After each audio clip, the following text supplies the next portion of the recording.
الحمد لله نحمده ونستعينه ونستغفره ونؤمن به ونتوكل عليه ونعوذ بالله من شرور أنفسنا ومن سيئات أعمالنا من يهده الله فلا مضل له ومن يضلله فلا هادي له وأشهد أن لا إله إلا الله وحده لا شريك له وأشهد أن محمدا عبده ورسوله صلى الله عليه وعلى آله وصحبه وسلم تسليما أما بعد فأعوذ بالله من الشيطان الرجيم بسم الله الرحمن الرحيم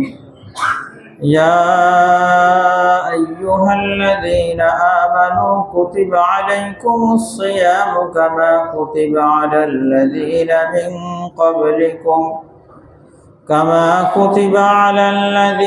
من قبلكم لعلكم تتقون أياما معدودات فمن كان منكم مريضا أو على سفر فعدة من أيام أخر وعلى الذين يطيقونه فدية طعام مسكين فمن تطوع خيرا فهو خير له وأن تصوموا خير لكم إن كنتم تعلمون شهر رمضان الذي أنزل فيه القرآن هدى للناس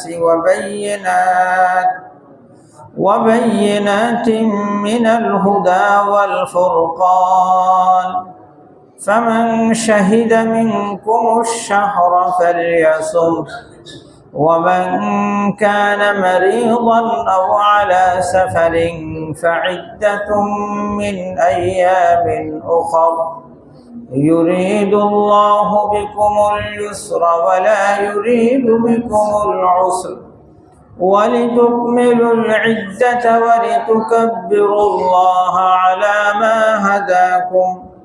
على ما هداكم ولعلكم تشكرون وإذا سألك عبادي عني فإني قريب أجيب دعوة الداع إذا دعاني فليستجيبوا لي وليؤمنوا بي لعلهم يرشدون صدق الله العظيم الحمد لله আল্লাহ তাআলার দরবারে লাখো কোটি শুকরিয়া যে আল্লাহ তাআলা মেহেরবানি করে আমাদেরকে ঈমানদার বানিয়েছেন। রব্বুল আলামিন মেহেরবানি করে আমাদেরকে নামাজের তৌফিক দান করলেন। আল্লাহ তাআলা মেহেরবানি করে আমাদেরকে কোরআনুল কারীমের তাফসীরের মজলিসে বসার তৌফিক দান করলেন।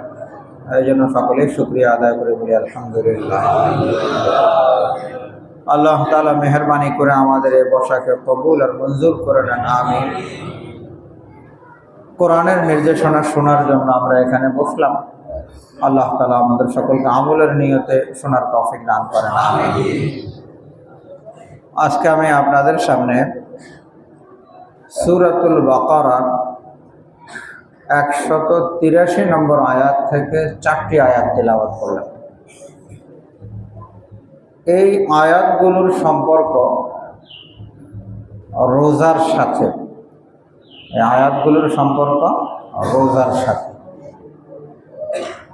আল্লাহ তাআলা আমাদের উপরে বিভিন্ন ধরনের বিধান আরোপ করেছেন। আমরা আল্লাহকে রাজি আর খুশি করার জন্য বিভিন্নভাবে ইবাদত বন্দেগী করি। আল্লাহ তাআলা মেহেরবান, দয়ালু দয়ালু হওয়ার কারণে আল্লাহ তাআলা আমাদেরকে পদ্ধতি বলে দিয়েছেন যে আমার বান্দারা এইভাবে যদি কাজ করো তাহলে আমাকে খুশি করতে পারবা। আল্লাহ তাআলা আমাদেরকে বানিয়েছেন, আমাদের জীবনের প্রতিটা মুহূর্ত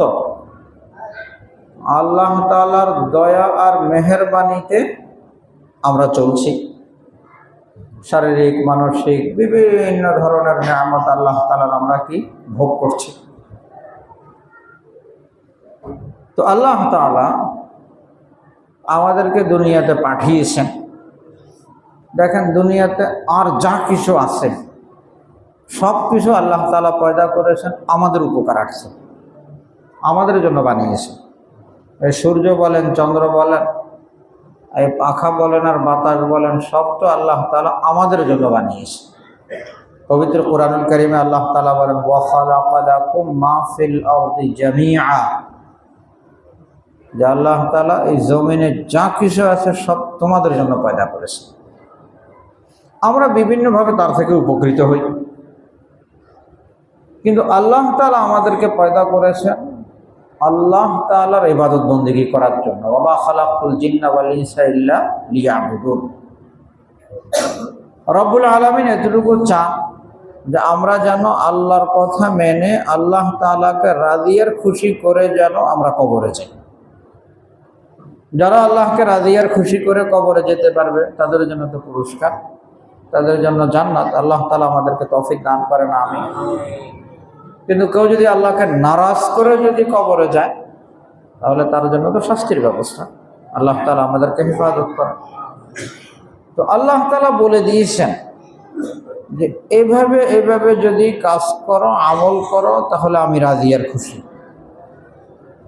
দেখেন, স্বাভাবিকভাবেই কেউ যদি কারো উপরে ইহসান করে, দয়া করে, তাহলে যার উপরে দয়া করা হল তার জিম্মাদারের অন্তর্ভুক্ত যে আমার উপরে এত ইহসান করছে তার মর্জি মোতাবেক চলা, যেভাবে চললে সে খুশি থাকবে সেভাবে চলা।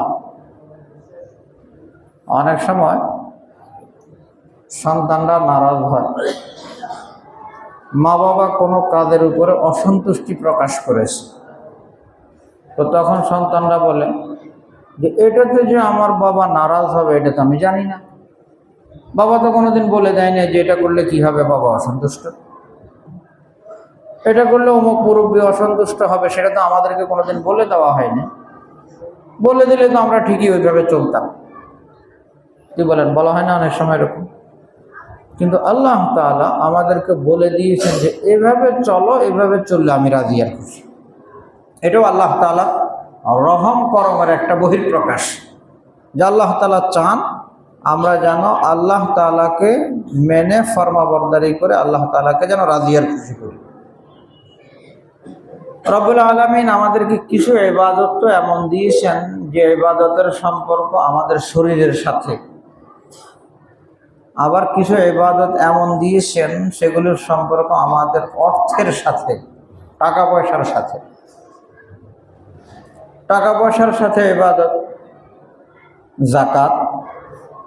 আল্লাহ তাআলা দেখতে চান যে ধন সম্পদ জমা করা এটাতে সে স্বাচ্ছন্দ্য বোধ বেশি করে, নাকি এই জমা টাকা পয়সা আল্লাহকে রাজি আর খুশি করার জন্য খরচ করাতে সে স্বাচ্ছন্দ্য বোধ করে। যাদেরকে আল্লাহ তাআলা তৌফিক দেন এরা তো খালি যাকাত দেয় না, যাকাত দেওয়ার ক্ষেত্রে স্বাচ্ছন্দ্য বোধ করে, আনন্দ বোধ করে। কি বলেন?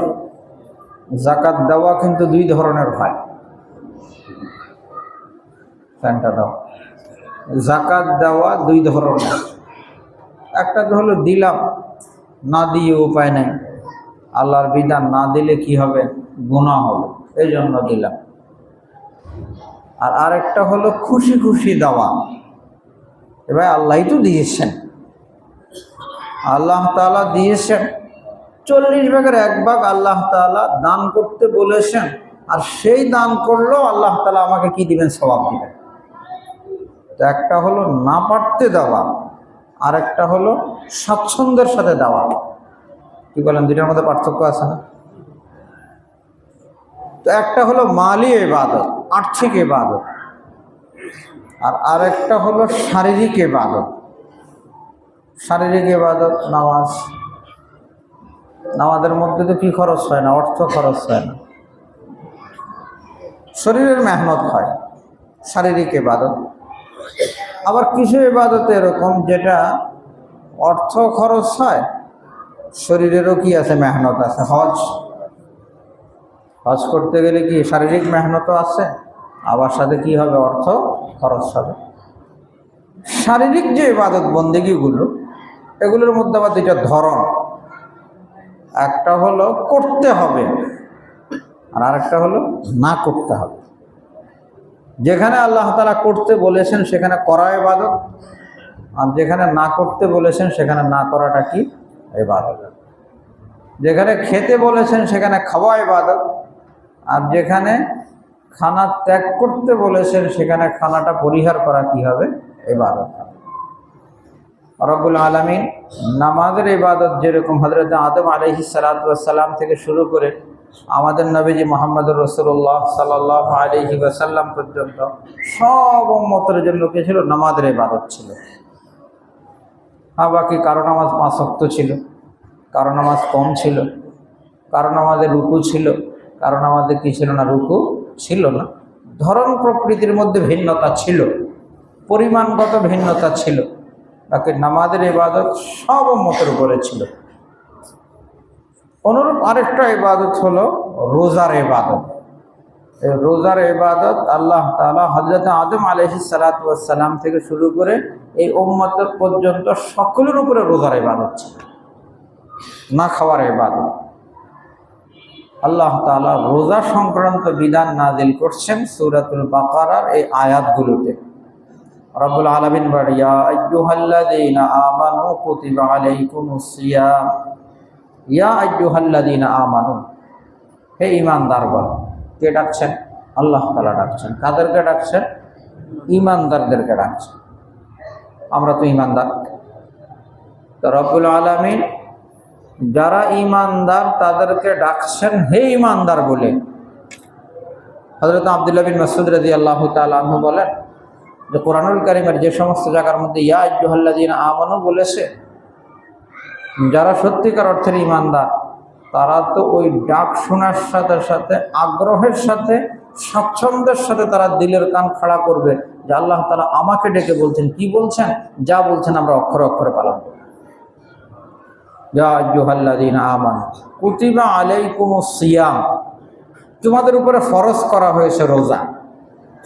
রোজা ফরজ করা হয়েছে। আল্লাহ তাআলা বহুত বড় মেহেরবান। এই উম্মতের উপরও আল্লাহ তাআলা শুরুতে কিন্তু পুরা রমাদানুল মুবারকের রোজা কি করেন নাই? ফরজ করেন নাই। শুরুতে প্রত্যেক মাসে 3 দিন ছিল রোজা ফরজ, 13, 14, 15, আর বাৎসরিক ছিল আশুরার রোজা। প্রতি মাসে 3টা, আর বাৎসরিক মুহররম মাসের 10 তারিখের রোজা ছিল। দ্বিতীয় ধাপে আল্লাহ তাআলা রমাদানুল মুবারকের রোজা ফরজ করেছেন, বাকি একটা সুযোগ রেখেছিলেন। বলে দিয়েছেন যে রমাদানুল মুবারকের রোজা ফরজ করা হলো, তোমাদের জন্য রোজা রাখাই উত্তম। বাকি কারো যদি মন চায় সে রোজা না রেখে রোজার পরিবর্তে সে ফিদিয়া আদায় করবে, দান সদকা করবে, পরিমাণ আল্লাহ তাআলা বলবেন, তাহলে তারও কি আছে? অনুমতি আছে। শুরুতে এইভাবে দিয়েছিলেন বিধান। তৃতীয় পর্যায়ে এসে আল্লাহ তাআলা বলে দিয়েছেন যে ফামান শাহিদা মিনকুমুশ শাহরা ফালিয়াসুম, না এখন আর কি থাকবে না? এটা ঐচ্ছিক থাকবে না, বরং যেই এই মাস পাবে, রমাদানুল মুবারক পাবে, তাকে রোজা রাখতেই হবে। এবং 3 ধাপে আল্লাহ তাআলা ফরজ করেছেন। তো আল্লাহ তাআলা বলেন, ইয়া আইয়ুহাল্লাযীনা আমানু কুতিবা আলাইকুমুস সিয়াম, তোমাদের উপরে রোজা ফরজ করা হয়েছে, কামা কুতিবা আলাল্লাযীনা মিন ক্বাবলিকুম, শুধু তোমাদের উপরে রোজা ফরজ করা হয়েছে এমনটা না, বরং তোমাদের পূর্বের সকল উম্মতের উপরেও রোজা ফরজ করা হয়েছিল। লাআল্লাকুম তাত্তাকুন, কারো তো এমন হয় যদি এক একজনের মন মানসিকতা এক এক রকম হয়, অনেক মানুষ এরকম আছে, কাজ করতে বললে তো করতে রাজি, কিন্তু টাকা পয়সা দেওয়ার কথা বললে সেটাতে কি হবে না, রাজি হবে। যদি বলা হয় যে ভাই একটু কাজ আছে, কাজ করে দেন, হ্যাঁ ঠিক আছে, কিছু টাকা পয়সা দেন, এটাতে কি হবে না, রাজি হবে না। আবার কিছু এরকম আছে যে বিপরীত, টাকা পয়সা লাগলে নাও, সমস্যা নেই, কিন্তু কোনো কাজ আমি করতে পারবো না। আসলে এরকম দোনো রকম আছে। তো কিছু মানুষ আবার এরকম আছে, যদি না খাওয়ার কথা বলা হয়, ইয়া আল্লাহ রোজা রাখতে হবে, আর রোজা মানে কি, না খাওয়া, খাওয়া বন্ধ। রোজা মানে খাওয়া বন্ধ। খাওয়া বন্ধ করে কিভাবে থাকবো? আল্লাহ তাআলা ওই মানসিকতাকে সহজ করে পেশ করার জন্য, সহজভাবে যেন মানুষ বিষয়টাকে নেয়, সেজন্য আল্লাহ তাআলা এভাবে বলছেন, কামা কুতিবা আলাল্লাযিনা মিন ক্বাবলিকুম। এটা শুধু তোমাদের উপরেই ফরজ করা হয়েছে এমনটা না, পূর্বের সকল উম্মতের উপরে এই রোজা কি করা হয়েছিল, ফরজ করা হয়েছে। কামা কুতিবা আলাল্লাযিনা মিন ক্বাবলিকুম লাআল্লাকুম তাত্তাকুন। কেন ফরজ করা হয়েছে আল্লাহ তাআলা বলেন, যাতে করে তোমরা মুত্তাকি হতে পারো। তো রোজা ফরজ হওয়ার কারণ হলো আল্লাহ তাআলা আমাদেরকে কি বানাইতে চান, মুত্তাকি বানাইতে চান। এই বিষয়টা আমাদের সকলের বুঝান। মুত্তাকি কাকে বলে? মুত্তাকি হলো ওই ব্যক্তি যার সামনে সব সময় আল্লাহ তাআলা আছে, সব সময় আল্লাহ তাআলার ফিকিরে। দেখেন, এই যে আমরা নামাজ যে পড়ি, নামাজের ক্ষেত্রে তো শরীয়তের নির্দেশনা, জান তা'বুদাল্লাহ কাআন্নাকা তারাহু, যে তুমি এমনভাবে ইবাদত করো কেমন যেন তুমি আল্লাহকে দেখছো, কেমন যেন আমি আল্লাহকে দেখছি। যদি এটাকেও বুঝতে না পারে, তাহলে অন্তত এতটুকু যে আল্লাহ তাআলা আমাকে দেখছেন, রব্বুল আলামিন তো সর্বদা আমাদেরকে কি করছেন, দেখছেন। তো মুত্তাকি হওয়ার মূল বিষয় হলো যে আল্লাহ তাআলা আমাকে দেখছেন। এই অনুভূতিটা যেন প্রত্যেকের দিলে কি হয়ে যায়, জাগ্রত হয়ে যায়। বাস্তবিক তো আল্লাহ তাআলা সবসময় আমাদেরকে দেখছেন। কি বলেন? আল্লাহ তাআলার দৃষ্টির বাইরে যাওয়ার কোনো সুযোগ আছে আমাদের? আমরা না সর্বদা আল্লাহ তাআলার সামনে আসি, গুনাহ করি, অন্যায় করি, সব কার সামনে? আল্লাহ পাকের সামনে। এই যে একটা অনুভূতি, হযরত ওমর রাদিয়াল্লাহু তাআলা আনহু যাচ্ছিলেন, ওমর রাদিয়াল্লাহু তাআলা আনহু নিজের যারা কি প্রজাদের খবর নিতেন, কি অবস্থা আছে, কোন অনুভূতিতে আছে তারা। একবার যাচ্ছেন রাস্তায় সফরে, মরুভূমি, রাখালে বকরি চড়াচ্ছে। তো রাখালকে বললেন যে আমি তো মুসাফির, তুমি যদি কি করতে, আমাকে একটা বকরির দুধ যদি দাও তাহলে আমার জন্য ভালো হয়। কারণ এখন তো বর্তমানে সফর করতে গেলে সহজ, ওই সময় তো মরুভূমির সফর কষ্টকর ছিল, সাথে খাবার দাবারের ব্যবস্থা অনেক কঠিন। কি পরিমাণ নিয়ে যাবে, কতটুকু নিয়ে যাবে? আর এখানে মৌলিকভাবে ওনার উদ্দেশ্য ছিল ওই রাখালকে পরীক্ষা করা। তো রাখালকে যখন তিনি বললেন দুধ দাও, খেয়ে নেই, তো রাখাল বলতেছিল যে আমি তো এটার মালিক না, আমি কি না এই বকরিগুলো মালিক না। মালিক তো যাকে খুশি তাকে দিতে পারে, আমি তো পাহারাদার, আমি কিভাবে দিব? তখন ওমর রাদিয়াল্লাহু তাআলা আনহুকে বলছিলেন, একটা কাজ করো, তাহলে একটা বকরি আমাদের কাছে বিক্রি করে দাও। যদি বিক্রি করে দাও, আমরা আমাদের মতো করে তার দ্বারা উপকৃত হব, তুমি টাকা পেয়ে যাবে। আর তোমার মালিক যদি বলে যে বকরি একটা কই, প্রথমত তো তার খবরই থাকবে না যদি কিনা অনেক বকরি হয়, বকরির পালকে পাল বকরি হয়। আর দ্বিতীয় যদি খবর হয় তাহলে বলবা যে বাঘে খেয়ে নিয়েছে, মরুভূমি থেকে, পাহাড় থেকে কোনো নেকড়ে বাঘ এসে কি করছে, বকরি একটা ধরে নিয়ে গেছে, এগুলো ঘুরতেই থাকে, এমন কিছু বলে দিবা, হয়ে গেল। তখন ওই রাখাল নাকি বলেছিল, ইয়াবনাল মালিক ফাআইনাল্লাহ, আপনি যে বুদ্ধি দিচ্ছেন, কথা হলো আমার মালিক তো দেখবে না, ফাআইনাল্লাহ, আল্লাহ তো দেখবেন, আল্লাহ তো দেখবেন, আমি কিভাবে এই কাজ করব? এই যে আল্লাহ দেখছেন এই অনুভূতিটা জাগ্রত করা, এটা হলো মূলত তাকওয়া। যার ভিতরে এই অনুভূতি আছে সে ব্যক্তিটা কি হয়? মুত্তাকি হয়। আর রব্বুল আলামিন জায়গায় জায়গায় বলেছেন যে জান্নাত কাদের জন্য? মুত্তাকিদের জন্য। ওয়াসারিউ ইলা মাগফিরাতিন মির রাব্বিকুম ওয়া জান্নাতিন আরদুহাস সামাওয়াতু ওয়াল আরদ উইদ্দাত লিল মুত্তাকিন। রব্বুল আলামিন বলেন যে তোমরা জান্নাতের দিকে অগ্রসর হও। কেমন? জান্নাতের পরিধি বলছেন আরদুহাস সামাওয়াতু ওয়াল আরদ, আসমান জমিন ব্যাপী বিশাল জান্নাতের দিকে তোমরা অগ্রসর হও। কিন্তু সাথে বলে দিয়েছেন উইদ্দাত লিল মুত্তাকিন, এই জান্নাত তো তৈরি করে রাখা হয়েছে মুত্তাকিদের জন্য। আল্লাহ তাআলা আমাদেরকে মুত্তাকি হওয়ার তৌফিক দান করেন। ইন্নামা ইয়াতাকাব্বালুল্লাহু মিনাল মুত্তাকিন। এই যে আমল আমরা যে করি, এই আমলটা আল্লাহ পাক রব্বুল আলামিন পছন্দ করেন কার আমল? মুত্তাকিদের আমল, যাদের ভিতরে কি আছে? তাকওয়া আছে। যাদের ভিতরে তাকওয়া আছে তাদেরকে কি বলা হয়? মুত্তাকি বলা হয়। আল্লাহ তাআলা শুধুমাত্র মুত্তাকিদের কি করেন? আমল পছন্দ করেন। এখানে আরেকটা বিষয় বলে দেই, দেখেন একজন মানুষ ভালো হবে, একজন মানুষ কি হইতে চায়? ভালো হইতে চায়। ভালো মানুষ, ভালো মানুষ কে? এটা তিনটা মানদণ্ড হইতে পারে। একটা তো হলো ভালো মানুষ, আমি আমার দৃষ্টিতে ভালো মানুষ, প্রত্যেকে নিজের দৃষ্টিতে কি ভালো মানুষ। তো একটা মানদণ্ড হলো প্রত্যেক ব্যক্তি নিজের দৃষ্টিতে ভালো মানুষ হওয়া। দ্বিতীয় মানদণ্ড হলো যে না, নিজের দৃষ্টিতে না, লোকজনের দৃষ্টিতে সে ভালো মানুষ। একটা হলো নিজের দৃষ্টিতে ভালো মানুষ হওয়া, আর একটা হলো লোকজনের দৃষ্টিতে কি হওয়া? ভালো মানুষ হওয়া।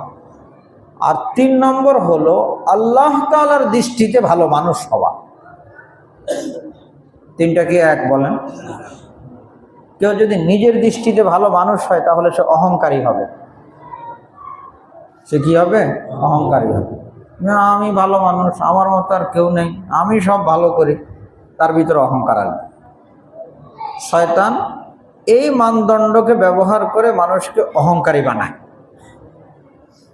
দ্বিতীয় মানদণ্ড যেটা মানুষের কাছে, যে লোকজনের দৃষ্টিতে ভালো মানুষ হওয়া, যখন কারো সামনে এটা থাকে যে আমি লোকজনের দৃষ্টিতে ভালো মানুষ হব, তখন দেখবেন যে তার প্রত্যেকটা কাজের মধ্যে লৌকিকতা আসবে।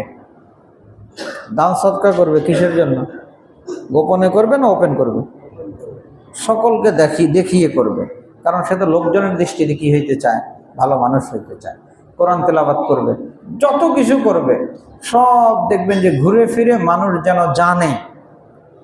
এমনকি নিজে গোপনে যদি কোনো ইবাদত বন্দেগী করে, উদাহরণস্বরূপ তাহাজ্জুদ করছে গোপনে, সেটাও কিন্তু পরের দিন আবার বলবে যে আমি যে রাত্রিবেলা যে উঠি, রাত্রিবেলা উঠে আমি দীর্ঘ কি করি? তাহাজ্জুদ করি। করছে কিন্তু গোপনে, কিন্তু এখন সকলের কাছে বলছে। কেন বলছে? যাতে লোকজন যাতে কি মনে করে? ভালো মানুষ মনে করে। আমি অনেক জিকির আজকার করি, আমি গোপনে অনেক দান করি, কেউ জানে না। তো কেউ জানে না বলে এখন জানাচ্ছে কেন? এখন জানাচ্ছে কেন? তার অর্থ ওনার উদ্দেশ্য লোকজনের দৃষ্টিতে কি হওয়া? ভালো হওয়া। একটা হলো নিজের দৃষ্টিতে ভালো হওয়া, আর একটা হলো লোকজনের দৃষ্টিতে কি হওয়া? ভালো হওয়া। আর 3 নম্বর হলো আল্লাহ তাআলার দৃষ্টিতে ভালো হওয়া। আল্লাহ তাআলার দৃষ্টিতে কি হওয়া? ভালো হওয়া। কোনটা হইতে হবে আমাদের? আল্লাহর দৃষ্টিতে ভালো হওয়া, এটা লাগবে। দিনদার হওয়া, একটা হলো নিজের দৃষ্টিতে দিনদার, আমি আমার দৃষ্টিতে দিনদার, আর একটা হলো লোকজনের দৃষ্টিতে দিনদার, আর 3 নম্বর হবে আল্লাহ তাআলার দৃষ্টিতে দিনদার। যে ব্যক্তি আল্লাহ তাআলার দৃষ্টিতে দিনদার, সে হলো মকবুল, সে হলো মুত্তাকি। অনেক সময় আমরা ধোঁকায় পড়ে যাই। এক হাদিস শরীফে আসছে, সাহাবী বলেন, যুদ্ধের ময়দান,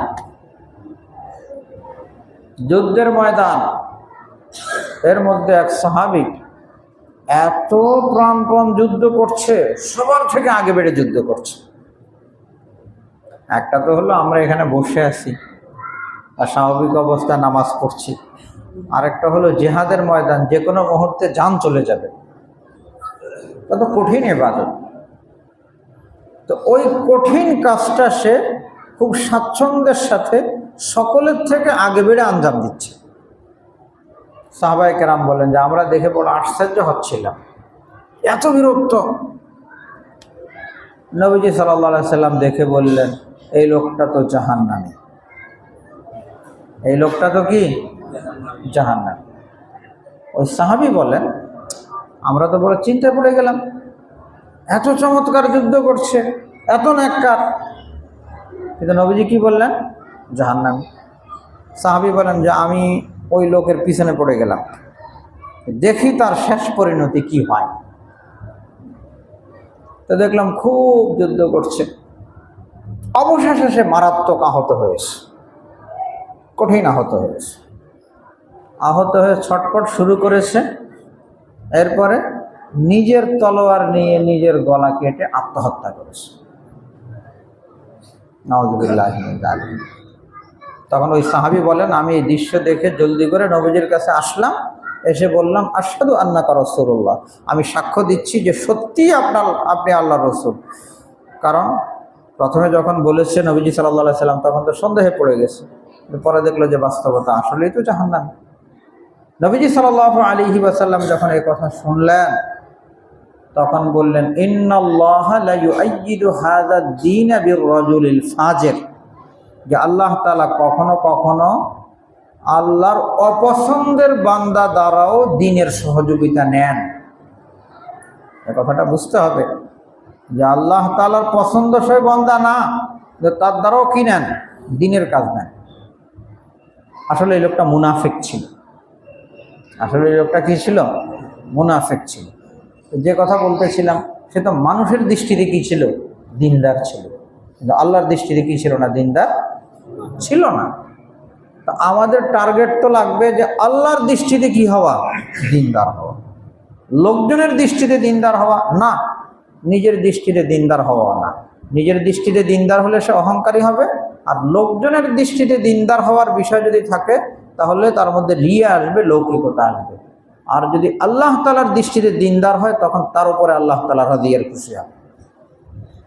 এখন একজন মানুষ আল্লাহ তাআলার দৃষ্টিতে দিনদার কিনা, সেটা কিভাবে বুঝে আসবে? দুইটা আলামত। একটা আলামত হলো, ওই ব্যক্তির আমলটা সব আমল শরীয়ত অনুযায়ী হবে। ওই ব্যক্তির কোনো আমল মন গড়া হবে না, ওই ব্যক্তির কোনো আমল কি হবে না? মন গড়া হবে না। কারণ আল্লাহ তাআলা রাদিয়ার খুশি হন নবীজি সাল্লাল্লাহু আলাইহি সাল্লামের তরিকার উপরে। নবীজি যে আমলটা যেভাবে করতে বলেছেন, এক কথায় নবীজির সুন্নাত মোতাবেক যদি কোনো ব্যক্তি চলে, তাহলে আশা করা যায় যে তার উপরে আল্লাহ তাআলা রাদিয়ার খুশি, সে প্রকৃত অর্থের দিনদার হচ্ছে। এ হলো এক বিষয়। আর দ্বিতীয় বিষয় হলো, যদি আল্লাহর দৃষ্টিতে দিনদার হয়, যদি আল্লাহ তাআলার দৃষ্টিতে কেউ দিনদার হয়, তাহলে সে নিজের দিনদারির কথা বলে বেড়াবে না, বরং তার দিলের মধ্যে ভয় থাকবে, ভাই আমল তো করলাম, জানি না আল্লাহ তাআলার পছন্দ হয়েছে কিনা। একজন মানুষ পরীক্ষা দিয়েছে, ফলাফল এখন পর্যন্ত বের হয়নি, সকলকে মিষ্টি খাওয়াচ্ছে, করবে কোনো বুদ্ধিমান মানুষ? হ্যাঁ, ফলাফল যখন বের হবে আর সে পাশ করবে, তখন না সে কি খাওয়াবে? মিষ্টি খাওয়াবে। এর আগ পর্যন্ত ভয়ে থাকবে না সে?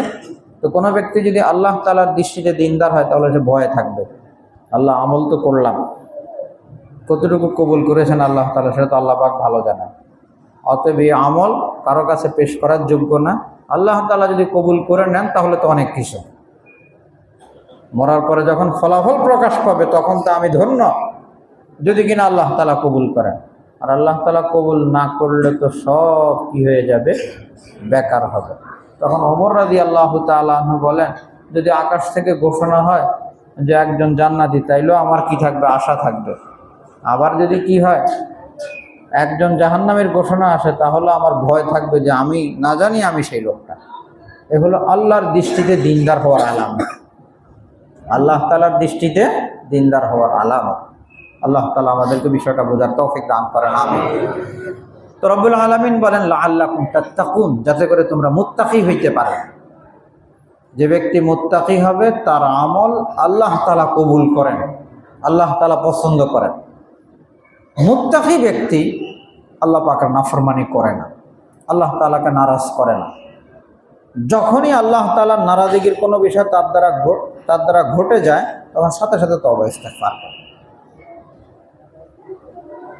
আমরা যে নাফরমানি করি, আল্লাহ পাকের গুনাহ, আল্লাহকে নারাজ করে যে আমরা গুনাহের কাজগুলো করি, মানুষ গুনাহের কাজ করে 4 কারণ।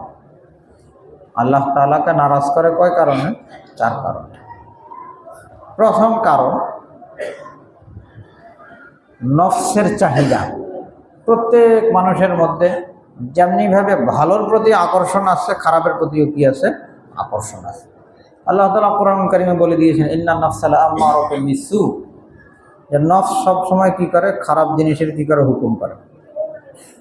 মিথ্যা কথা বলা, হঠাৎ করে অনেক টাকা পয়সার মালিক হয়ে যাওয়া, না সকলের উপরে কর্তৃত্ব, নেতৃত্ব, এরকম কত জিনিস মন চায়।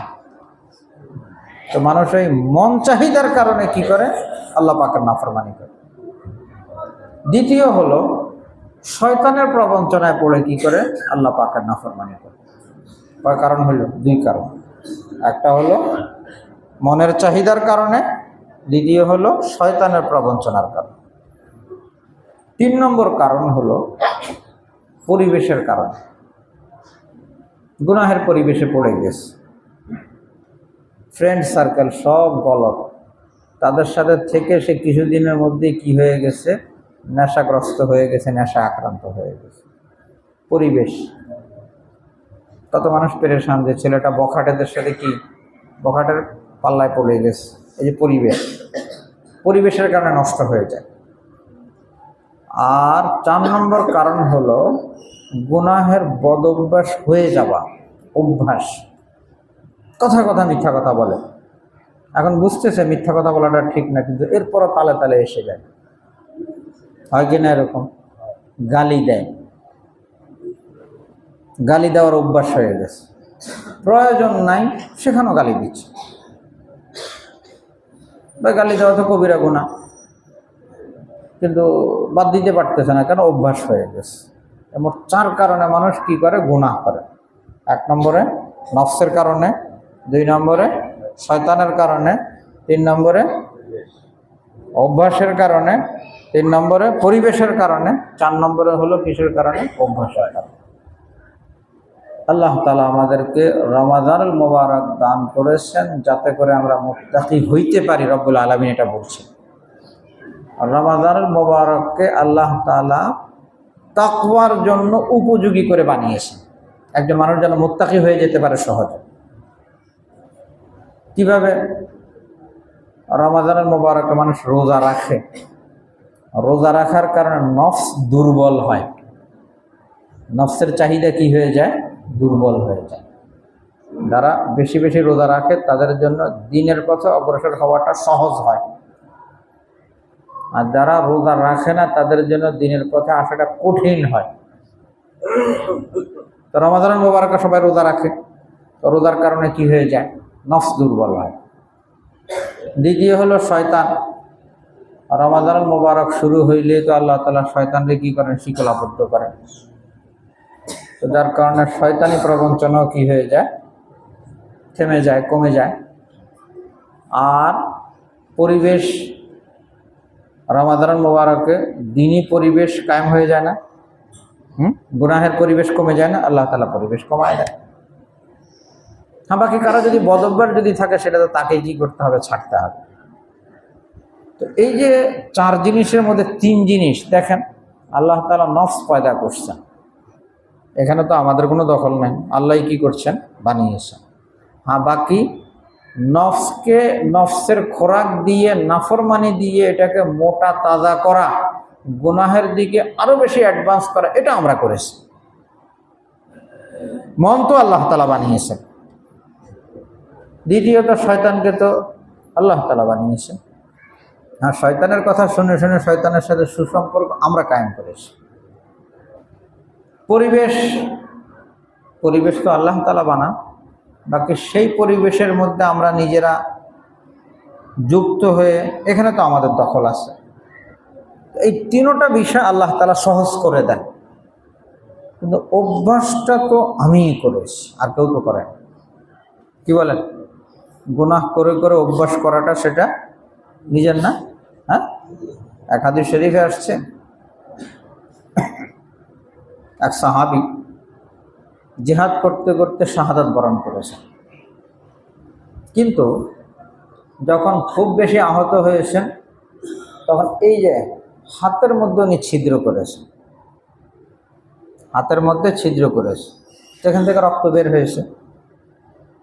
পরে আবার সেটাকে এভাবে কি করছে, বন্ধ করছে, যাই করছে, পরবর্তীতে শাহাদাত বরণ করছেন উনি। আরেকজন ওনাকে স্বপ্নে দেখেছে যে আল্লাহ তাআলা আপনার সাথে কি মুআমালা করেছেন। তো উনি বলেছেন আল্লাহ তাআলা তো আমাকে মাফ করে দিয়েছেন। বাকি স্বপ্নের মধ্যে উনি দেখেছেন যে হাতের মধ্যে পট্টি বাঁধা।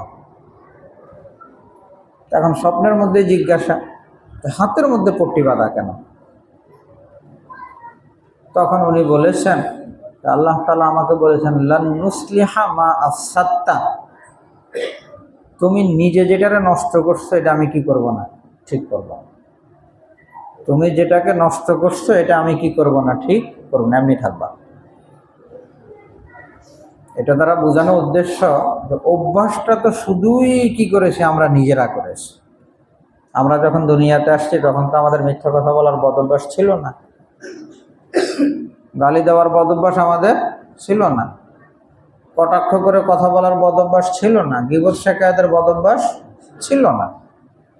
অভ্যাস তো আমাদেরকে কি করতে হবে, যতবার খারাপের অভ্যাস করেছি, খারাপ কাজ করেছি, সেটাকে যখন আবার ব্রেক দিয়ে যখন ভালোর দিকে নিয়ে আসবো, তখন আবার কোথায় আসবো, আমরা আপন অবস্থায়, ভালো অবস্থায় আসবো। তো রমাদানুল মুবারকে তিন জিনিসকে আল্লাহ তাআলা নিয়ন্ত্রণ করেন। বাকি কোনো ব্যক্তি যদি শুধুমাত্র নিজের অভ্যাসটাকে যদি নিয়ন্ত্রণ করে তাহলে সে মুত্তাকি হয়ে যায়। এই জন্য আল্লাহ তাআলা বলেন যে রমাদানুল মুবারকের এই রোজাকে ফরজ করা হয়েছে যেমনিভাবে পূর্বের উম্মতের উপরে ফরজ করা হয়েছিল লাআল্লাকুম তাত্তাকুন, যাতে করে তোমরা মুত্তাকি হইতে পারো। এটা আমাদের মাকসাদ, এটা আমাদের উদ্দেশ্য। সামনে রমাদানুল মুবারক আসতেছে, আমরা যেন মুত্তাকি হইতে পারি সে টার্গেট নিয়েই আমাদের কি করা লাগবে, আগে বাড়া লাগবে। এই জন্য হাদিস শরীফে আসছে মাল্লাম ইয়াদা কাওলা যুর ওয়াল আমালা বিহি ফালাইসা লিল্লাহি হাজাতুন আন ইয়াদা তাআমাহু ওয়া শারাবা। দেখেন রোজা কাকে বলে?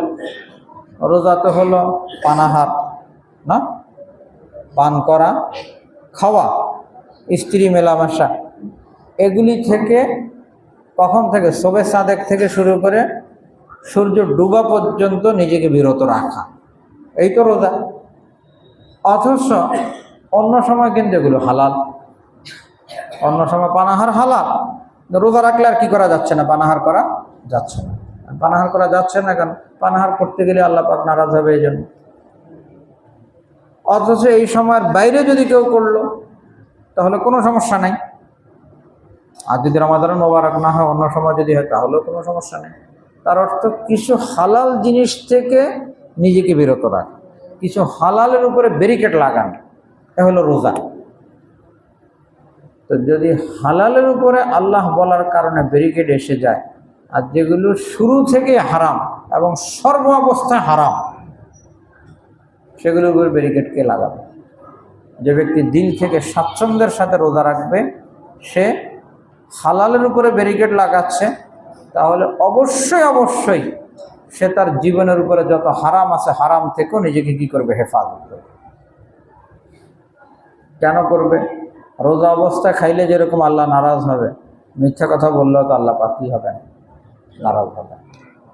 এই জন্যই তো এই যে অনুভূতিটা, এই অনুভূতিটা যদি কেউ জাগ্রত করতে পারে তাহলে সে মুত্তাকি হয়ে যাবে। আল্লাহ তাআলা মুত্তাকিদের জন্য জান্নাতের ব্যবস্থা করে দেবে, লাআল্লাকুম তাত্তাকুন।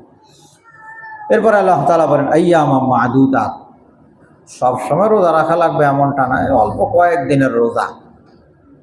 ফামান কানা মিনকুম মারিদান আও আলা সাফারিন, সাথে বলছেন যে তোমাদের মধ্যে কেউ যদি অসুস্থ হয়, আও আলা সাফারিন, অথবা যদি সফরে থাকে, ফাইদ্দাতুম মিন আইয়ামিন উখরা, তাহলে ওই সময় না রেখে অন্য সময় রোজা রাখলেও কোনো সমস্যা নাই।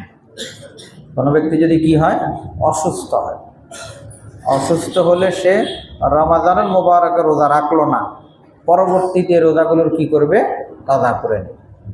কোন অসুস্থতা? যেই অসুস্থতার কারণে সে রোজা রাখতে সক্ষম না, যেই অসুস্থতার কারণে কি রোজা রাখতে সক্ষম না। এখন কেউ নিজে নিজে মনে করে বা আমি তো অসুস্থ, আমি রোজা রাখবো না, এটা তো চলবে না। কোনো একজন দিনদার অভিজ্ঞ ডাক্তার সাহেব যদি বলে যে আপনার জন্য রোজা রাখাটা ক্ষতিকর, তাহলে তার জন্য রোজা না রাখার সুযোগ আছে, পরবর্তীতে সে কাজা করবে। কিন্তু শুধুমাত্র নিজের মতো করে, না আমার তো ভাই গ্যাসে প্রবলেম হয় এই জন্য রোজা রাখলাম না, এটা তো চলবে না। বিষয়টা তো কার সাথে? আল্লাহ তাআলার সাথে। তো আল্লাহ তাআলা বলেন কেউ যদি অসুস্থ হয় তাহলে অন্য সময় রোজা রাখবে। আও আলা সাফারিন, অথবা যদি কেউ সফররত থাকে। এখানে সফর দ্বারা শরীয়তের দৃষ্টিতে যেই সফর সেই সফর।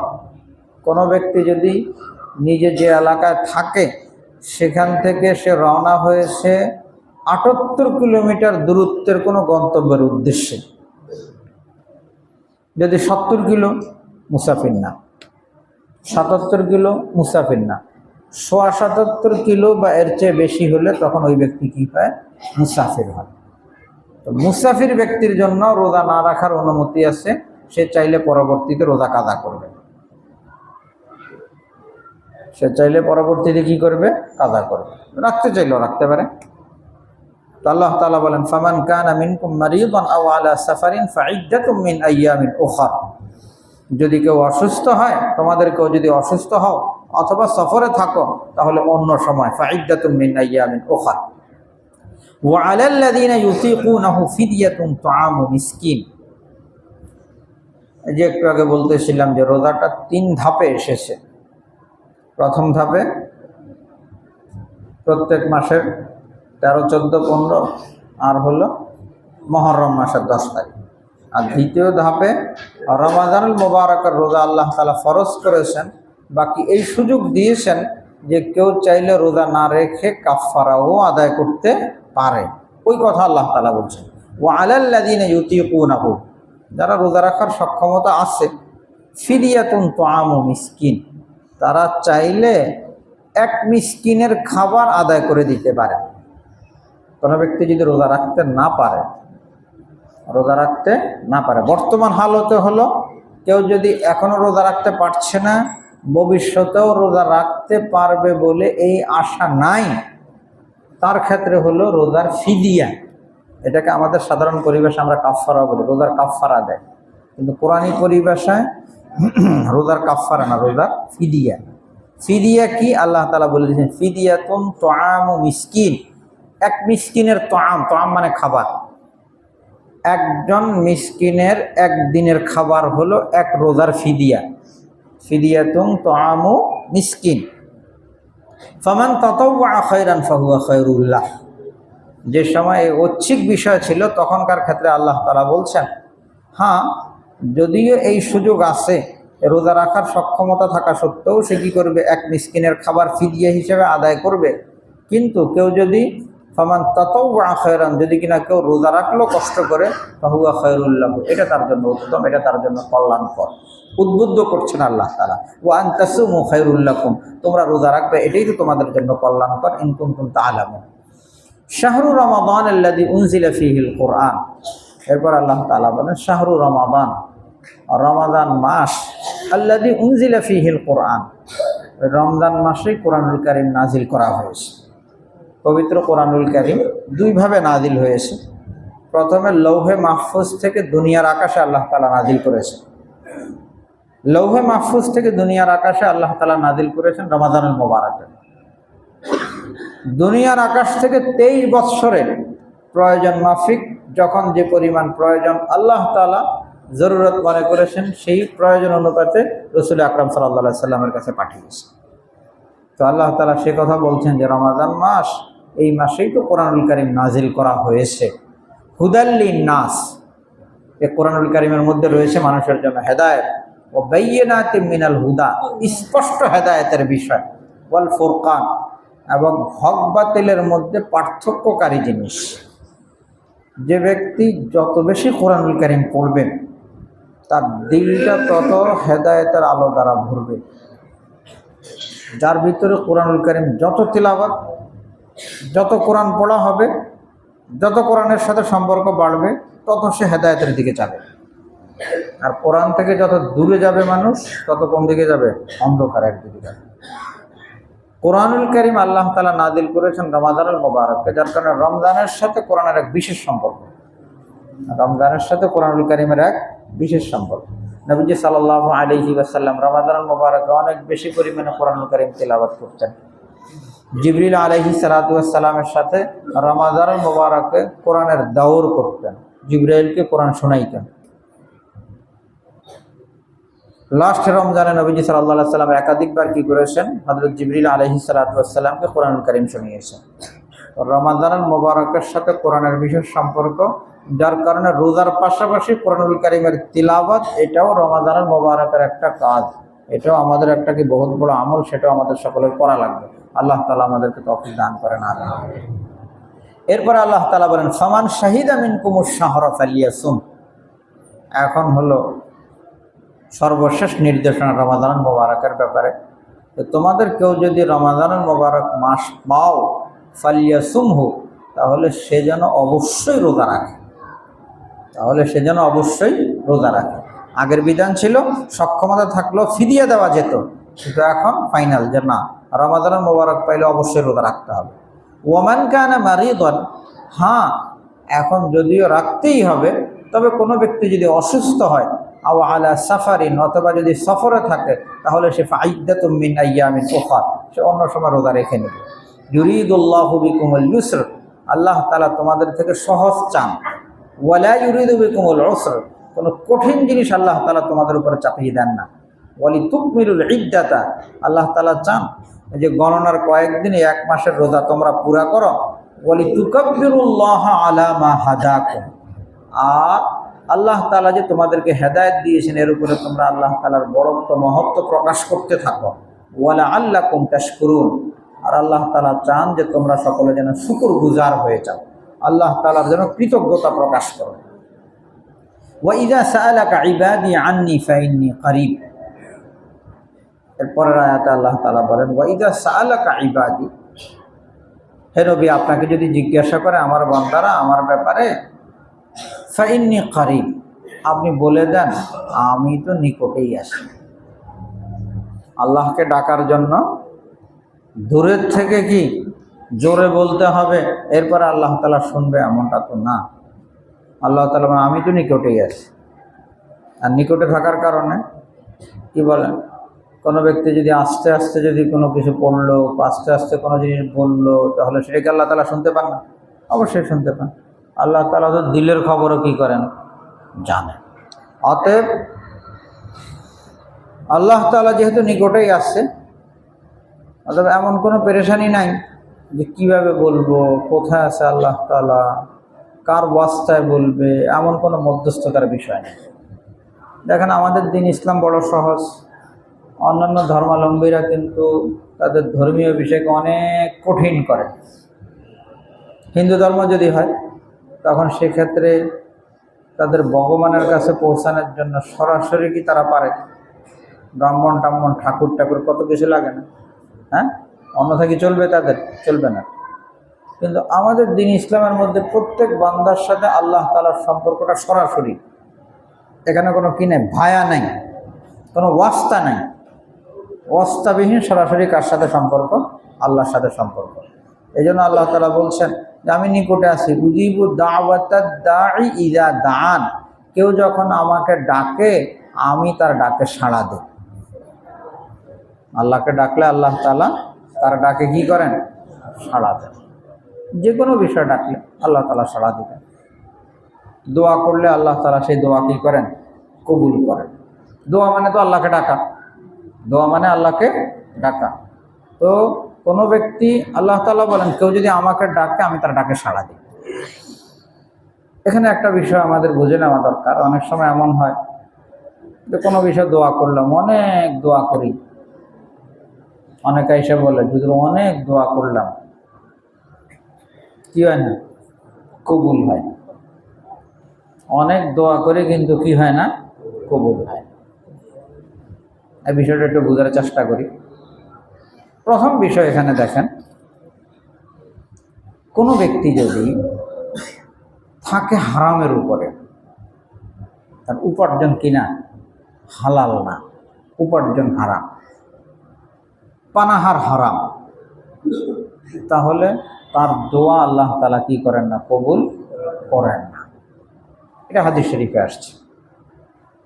নবীজি সাল্লাল্লাহু আলাইহি সাল্লাম বলেন, অনেক মানুষ এরকম আছে চুল এলোমেলো, না চুল এলোমেলো, পোশাকের মধ্যে ধুলা ময়লা, কেন? সময় নেই, সবসময় আল্লাহকে ডাকতেছে। সবসময় কি করতেছে? আল্লাহকে ডাকতেছে। সবসময় আল্লাহ আল্লাহ করার কারণে, আল্লাহকে ডাকার কারণে চুলটাও পরিপাটি করতে পারে না, পোশাকও কি করতে পারে না? ধুইতে পারে না। এত বেশি আল্লাহর সাথে ধ্যানমগ্ন। নবীজি বলেন, মাতআমুহু হারাম ওয়া মালবাসুহু হারাম, তার পানাহার হারাম, তার পোশাক হারাম। ফাআন্না ইউস্তাজাবু লাহা, তার দোয়া কবুল হবে কোত্থেকে? তার অর্থ দোয়া কবুল হওয়ার জন্য কি লাগবে? রুজি রোজগার, পানাহার কি হওয়া লাগবে? হালাল হওয়া লাগবে। হারামের উপরে গড়াগড়ি খাবে আর বলবে যে কই আল্লাহ তো শোনে না। হারামের উপরে গড়াগড়ি খেলে তো আল্লাহ তাআলা তার দোয়া কবুল করার ওয়াদাও কি করেন। এজন্য প্রথম বিষয় উপার্জন হালাল হওয়া। দ্বিতীয় বিষয়, কেউ আল্লাহ তাআলার কাছে কোনো কিছু চেয়েছে, চাওয়ার পরে আল্লাহ তাআলা এটা কবুল করেন চারভাবে। কয়ভাবে? চারভাবে। এক নম্বরে, যা চাইছে আল্লাহ তাআলা যদি মনে করেন যে আমার বান্দা চাইছে, আমার বান্দার জন্য এটা উপকারী, এটা হওয়া দরকার, আল্লাহ তাআলা তাকে ওই জিনিস দিয়ে দেন। এটা হলো প্রথম প্রকার। দ্বিতীয় প্রকার হলো, চাইছে তো এক জিনিস, কিন্তু আল্লাহ তাআলা দেখছেন যে আমার বান্দার জন্য এটা কি না, কল্যাণকর না, তার জন্য এটা থেকে ওটা ভালো, এটা থেকেও কি ওটা ভালো। তখন আল্লাহ তাআলা, আমরা তো জানি না, বান্দা তো জানে না, কিন্তু আল্লাহ তাআলা তো জানেন কোনটা তার জন্য কি হবে, ভালো হবে। তো চাইতেছে একটা, কিন্তু আল্লাহ তাআলা দিয়ে দেন আরেকটা। বান্দা মনে করে এত চাইলাম কিন্তু আল্লাহ তাআলা দিল না, আসলে তো সেটা আমার জন্য কি ছিল, ক্ষতিকর ছিল। অনেক যুবক ভাইরা আছে যে সম্পর্ক হয়ে যায়, এরপর আল্লাহ তাআলার কাছে খুব চাইতে থাকে, আল্লাহ অমুকরেই দাও, যার সাথে সম্পর্ক তারই দাও আমারে। অনেক দোয়া করে কিন্তু কি হয় নাই, কবুল হয় না। কবুল না হওয়ার মধ্যেই তো খায়ের, সেটা তো তোমার গলার ফাঁস হবে। আল্লাহ তাআলা যেটা দিয়েছেন সেটা তোমার জন্য কল্যাণকর, মেনে নাও। তো না বুঝে মানুষ পেরেশান হয়, না বুঝে কি হয়, পেরেশান হয়। চাচ্ছে একটা, আল্লাহ তাআলা দেয় আর একটা, যেটা আমার জন্য ভালো সেটা দেয়। এই জন্য কোরআন কারিমে আসছে এরকম, আসা আন তুহিব্বু শাইআন ওয়া হুয়া শাররুল লাকুম। অনেক সময় এমন হয়, ও আমার বান্দারা, তোমরা চাচ্ছ এক জিনিস, ভালো মনে করছো, কিন্তু সেটা তোমাদের জন্য ক্ষতিকর। আবার কখনো এরকম হয় যে আসা আন তাকরাহু শাইআন ওয়া হুয়া খায়রুল লাকুম, অপছন্দ করছো কিন্তু সেটা তোমার জন্য ভালো। তো এই জন্য দ্বিতীয় ক্যাটাগরি হলো যে চায় একটা, আল্লাহ তাআলা কল্যাণকর অন্যটা হওয়ার কারণে সেটা দান করেন। 3 নম্বর, চাইছে এক জিনিস, আল্লাহ তাআলা সেটা দেন নাই, আল্লাহ তাআলা সেটা দেন নাই, এটার পরিবর্তে অন্য কোনো জিনিসও দেন নাই, কিন্তু একটা বালা মুসিবত আসার ছিল, সেটা থেকে আল্লাহ তাআলা কি করছেন, হেফাজত করছেন। সেটা থেকে আল্লাহ তাআলা কি হেফাজত করছেন। অনেক দোয়া করছে, আল্লাহ একটা মোটরসাইকেল দেন, কি দিতে, মোটরসাইকেল দিই, কিন্তু আল্লাহ কি করে না, মোটরসাইকেল দেয় না। খুব নারাজ, এত করে চাইলাম, সব বরাতে চাইলাম, সবে কদরে চাইলাম, কতভাবে চাইলাম, কিন্তু আল্লাহ তাআলা একটা মোটরসাইকেলের ব্যবস্থা করে দেয়। কি বলেন? আল্লাহ তাআলা মোটরসাইকেল দেয় নাই তো তার কল্যাণের জন্য দেয়নি। মোটরসাইকেলে উঠলো, এরপরে কি করলো, নিজের জান চলে গেল। তো অনেক সময় এমন হয় যে চাইছে কিন্তু আল্লাহ তাআলা দেয় নাই, না দেওয়াটা তার জন্য কল্যাণকর, তার কোনো বিপদ থেকে আল্লাহ তাআলা বাঁচিয়ে দিয়েছে। 4 নম্বর হলো যে জিনিস চাইছে আল্লাহ তাআলা সেটাও দেন নাই, তার পরিবর্তে অন্য কোনো জিনিস দিয়েছেন সেটাও না, কোনো বালা মুসিবত থেকে হেফাজত করছেন এমনটাও না, কিন্তু এই চাওয়াটা আল্লাহ তাআলা সংরক্ষণ করে রেখেছেন, ওই দেওয়াটা আল্লাহ তাআলা তাকে জান্নাতে দিবেন।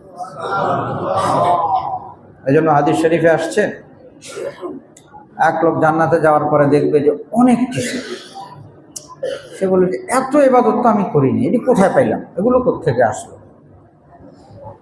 তখন আল্লাহ তাআলার পক্ষ থেকে বলা হবে, যে তুমি দোয়া করছো সেটা আমি দুনিয়াতে কি করেই নাই, দেই নাই, এগুলি সব আখিরাতের জন্য কি করে রাখছি, জমা করে রাখছি। তখন নাকি ওই লোক বলে যে আল্লাহ, দুনিয়াতে যদি আমার একটা দোয়াও যদি কবুল না হইতো তাইলেই তো ভালো ছিল। এই জন্য বান্দা দোয়া করলে আল্লাহ তাআলা ঠিকই কি করেন, কবুল করেন। আর বাকি কবুলের ক্যাটাগরিতে 4 ভাবে হয়। তবে হাদিস শরীফে আসছে, নবীজি সাল্লাল্লাহু আলাইহি সাল্লাম বলেন যে বান্দা যখন আল্লাহ পাকের কাছে দোয়া করে আল্লাহ তাআলা কবুল করতে থাকেন, কিন্তু যখন বান্দা এ কথা বলে কই কত দোয়া করলাম কবুল তো হয় না, এটা বললে আল্লাহ তাআলা আর কি করেন না, কবুল করেন না। বান্দা তো আমার ব্যাপারে আশাবাদী না, বরং আমার ব্যাপারে কি করে, আপত্তি করে, অভিযোগ করে যে দোয়া করি আল্লাহ তো কি করে না, শুনে না। যখন এই আপত্তি শুরু করে তখন আর তার দোয়া কি হয় না, কবুল হয়। আমাদের কারো কারো মাঝে কিন্তু এই প্রবণতা আছে, কই কত চাইলাম দেয় না তো আল্লাহ, কত দোয়াই তো করলাম কবুল তো হয় না। তো কবুল তো হয় না, দেয় না, এটা বললে কিন্তু আর কি হবে না, দোয়া কবুল হবে। এই জন্য হাদিস শরীফে আসছে, মান ফুতিহাত লাহু আবওয়াবুদ দুআ ফুতিহাত লাহু আবওয়াবুর রাহমা। কোনো ব্যক্তির জন্য যদি দোয়ার দরজা খুলে যায়, সে খুব বেশি দোয়া করেন, আল্লাহ তাআলার কাছে খুব বেশি চায়, রাসূল আকরাম সাল্লাল্লাহু আলাইহি সাল্লাম বলেন তার জন্য তো রহমতের সব দরজা খুলে গেল। যে বেশি দোয়া করে তার জন্য রহমতের দরজা কি খুলে গেল। আমরা কিন্তু দোয়া কম করি, ইবাদত বন্দেগী যে পরিমাণ করি, কিন্তু দোয়ার পরিমাণ আমাদের কি হয়ে যায়, কম হয়ে যায়, দোয়া করতে রাজি না। এই জন্য যত বেশি আল্লাহ পাকের কাছে চাওয়া যায়, হাদিস শরীফে এই কথা আছে, মাল্লাম ইয়াসসারিল্লাহ ইয়াগদাব আলাইহি, কেউ যদি আল্লাহ তাআলার কাছে না চায় তখন আল্লাহ তাআলা তার উপরে নারাজ হন। আমাদের উস্তাদে মুহতারাম শাইখুল ইসলাম আল্লামা তাকি উসমানী হাফিজাহুল্লাহ, উনি তো বলতেন যে প্রত্যেকটা মুহূর্তে মুহূর্তে যেন তুমি আল্লাহ পাকের কাছে চাইতে থাকো। তো চাওয়ার জন্য এটা জরুরি না যে সবসময় হাত উঠে চাইতে হবে, হাঁটতেছে দিলের মধ্যে একটা তাকাদা, আল্লাহ এই বিষয়টা দেন, আল্লাহ আমার জন্য এটা করেন, আমার জন্য এটা করেন, মানে সব সময় আল্লাহ পাকের কাছে চাইতে থাকা। কারণ হাদিস শরীফে আসলে যে না চায় তার উপরে আল্লাহ তাআলা নারাজ হন, তার অর্থ যে চায় তার উপরে আল্লাহ তাআলা কি রাজি, তার উপরে আল্লাহ তাআলা কি রাজি আর খুশি।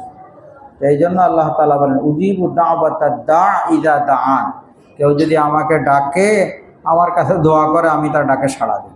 ফালইস্তাজিবু লি ওয়াল ইউমিনু বি লাআল্লাহুম ইয়ারশুদুন।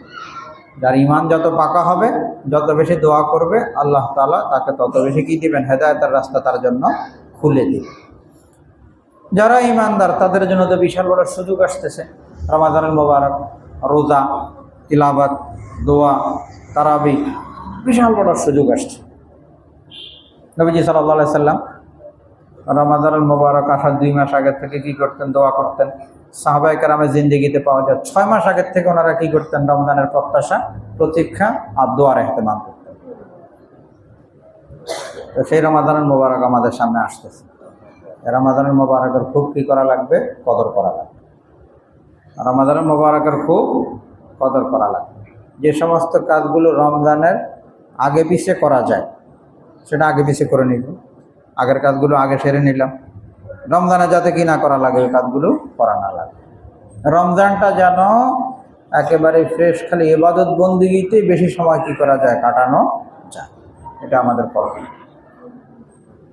কিছু হতভাগা মানুষ এরকমও থাকে যারা অন্য সময় নামাজ পড়লো, রমজানে কি করে না, নামাজ পড়ে। এরকম কিছু মানুষও আছে, এরকম কিছু মানুষও আছে। আল্লাহ তাআলা হেফাজত করেন। আমি তো সামনে রমাদান মোবারক আসতেছে, রমাদান মোবারকের খুব কদর করতে হবে। আল্লাহ তাআলা আমাদের সকলকে তৌফিক দান করেন। আমিন। ওয়া আখিরু দাওয়ানা আলহামদুলিল্লাহি রাব্বিল আলামিন। দুরূদ শরীফ পড়ে আল্লাহুম্মা